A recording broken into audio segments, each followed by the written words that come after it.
बंधुओं, नागरिक मित्रों और सम्मानीय मातृशक्ति, अभी आपने जीवन की सार्थकता के लिए परमात्मा की भक्ति की आवश्यकता और परमात्मा के सामने अपना प्रणत निवेदन, ये सब कुछ श्रवण किया। कल मैं प्रज्ञा भारती से आग्रह करूंगा कि वो कविता जो रत्नावली के संबंध में उन्होंने लिखी है कल सुनाएंगे।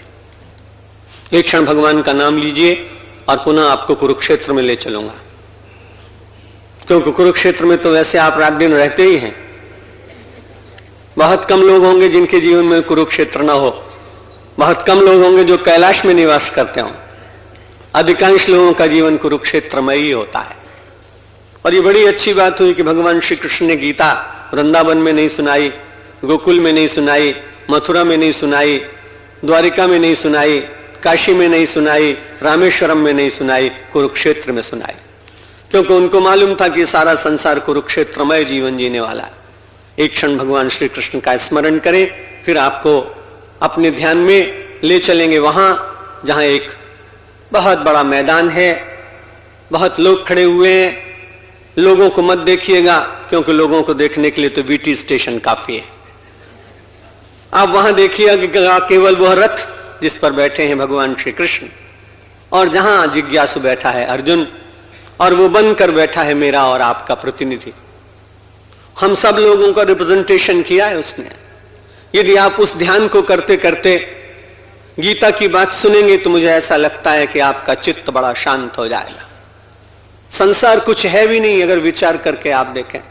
चित्त में वही संसारः तत्प्रयत्नेन शोधयेत्। ये चित्त ही संसार है, इसमें ही सारे चित्र बना करते हैं।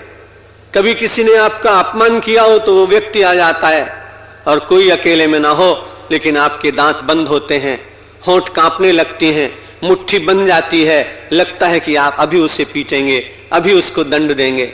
लेकिन एक क्षण के बाद आपको ध्यान होता है यहां तो कोई है नहीं।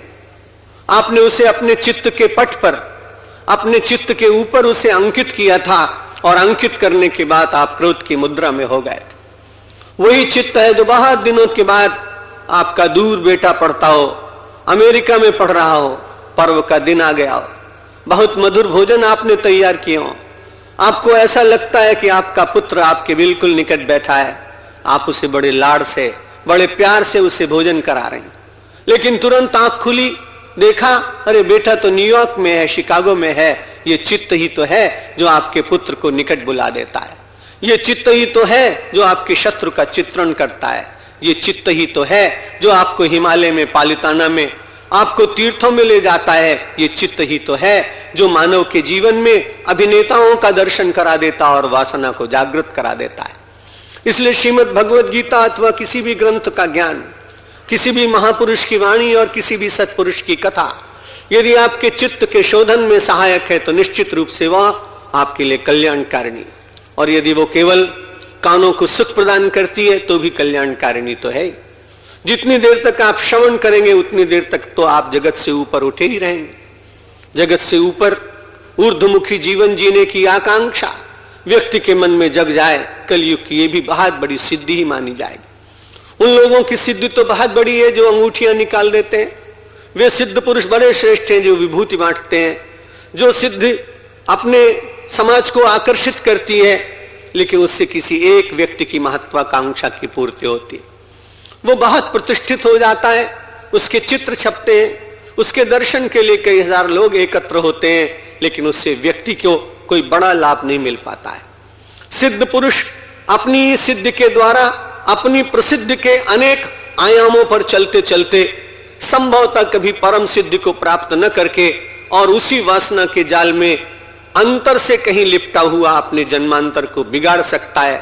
लेकिन सामान्य व्यक्ति बिना सिद्धि प्राप्त किए हुए अपने चित्त को शुद्ध करते, परमेश्वर के चरणों का दर्शन करते, भववारिधि से पार जाते हुए परमेश्वर के परम पावन उस दिव्य वात्सल्य सरोवर में स्नान करके अपने जीवन को धन्य बना लेता है। आइए एक क्षण भगवान का स्मरण कर लें। श्री राम जय राम, जय जय राम। श्री राम जय राम, जय जय राम।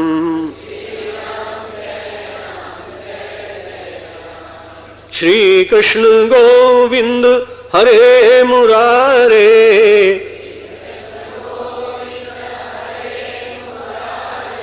हे नाथ नारायण वासुदेव।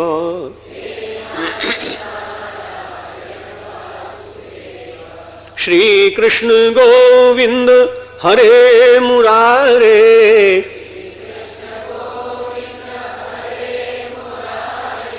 हे नाथ नारायण वासुदेव।